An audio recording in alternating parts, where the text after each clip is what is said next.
클레오파트라 하면 보통 미모부터 떠오릅니다. 하지만 스테이시 쉬프는 그녀를 전설적 미녀보다 정치적 통치자로 봐야 한다고 말합니다. 그렇다면 클레오파트라는 미모의 여왕이었을까요? 아니면 냉혹한 전략가였을까요?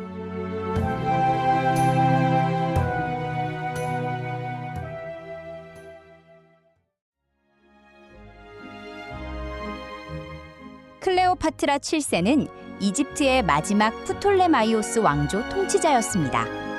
두웨인 롤러는 그녀를 단순한 왕비가 아니라 직접 권력을 행사한 군주로 설명합니다. 즉, 출발점부터 클레오파트라는 미녀보다 통치자로 보는 편이 더 정확합니다.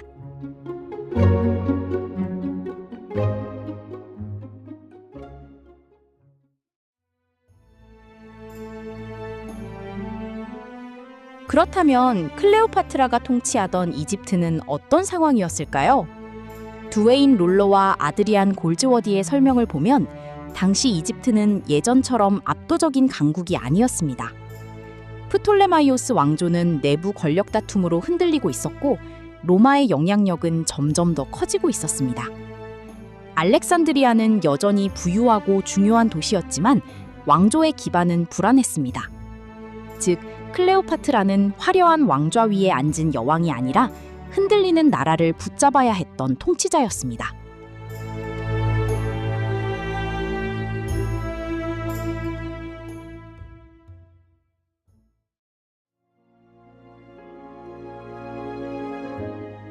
클레오파트라의 실제 이미지를 보여주는 단서는 동전과 조각상입니다. 스테이시 쉬프와 롤러 모두 후대 영화 속 이미지와 당대 초상은 꽤 다르다고 봅니다. 이 초상들은 미모보다 권위와 정통성을 강조합니다.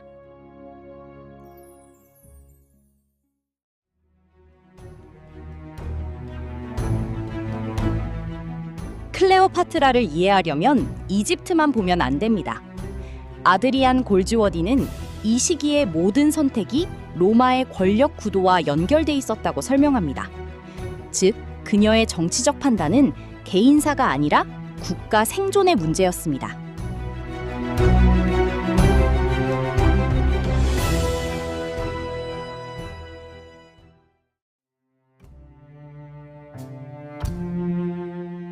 클레오파트라와 당시 로마의 통치자였던 카이사르의 관계는 흔히 로맨스로 그려집니다.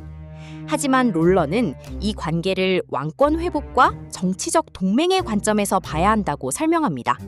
즉, 이 만남은 사랑 이야기라기보다 권력을 위한 선택에 가까웠습니다.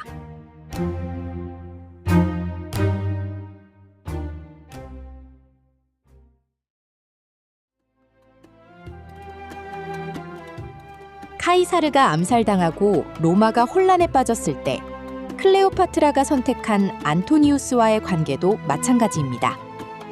골즈워디는 둘의 관계를 비극적 사랑만으로 볼 수 없다고 말합니다.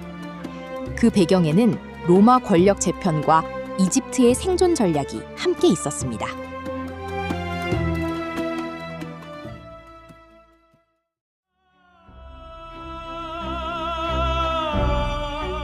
그렇다면 왜 클레오파트라는 위험한 유혹자로 기억될까요? 골즈워디와 쉬프는 옥타비아누스의 선전 전략이 이 이미지를 크게 강화했다고 봅니다. 즉, 로마는 클레오파트라를 정치적 적으로 만들기 위해 위험한 동방의 여왕으로 그렸습니다.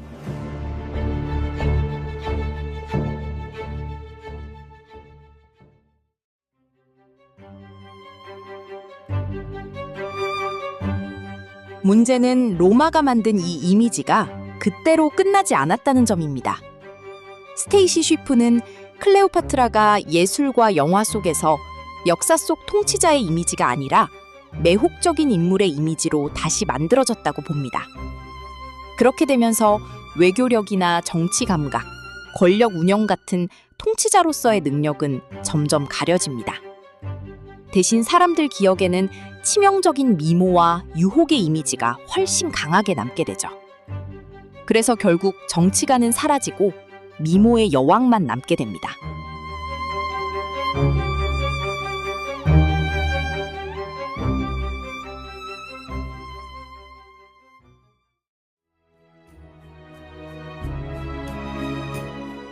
기록을 다시 보면 그녀의 진짜 힘은 미모보다 다른 데 있었습니다. 롤러는 그녀의 언어 능력과 정치 감각을 높게 평가합니다. 즉, 클레오파트라는 전설적인 미녀라기보다 매우 현실적인 전략가였습니다.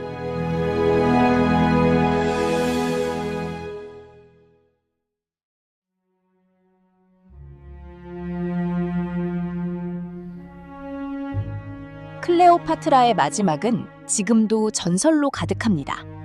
플루타르코스는 그녀의 죽음을 전하고 있지만 정확한 세부를 두고는 여전히 논쟁이 남아 있습니다. 독사에 물렸는지 다른 방식이었는지 확실히 말하기는 어렵습니다. 하지만 한 가지는 분명합니다. 그녀의 최후 역시 승자인 로마의 기록을 통해 남았고 우리가 알고 있는 클레오파트라도 그 시선 위에서 만들어졌다는 점입니다.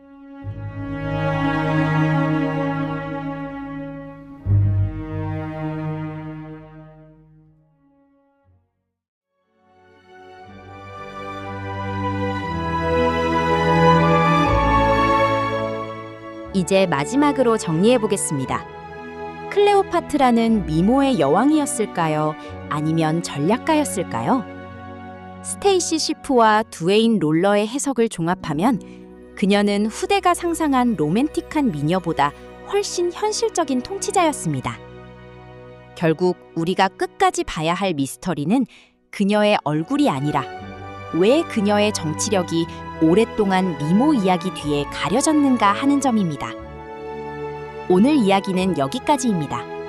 다음 편에서도 역사 속 인물 뒤에 숨은 진실을 함께 추적해 보겠습니다.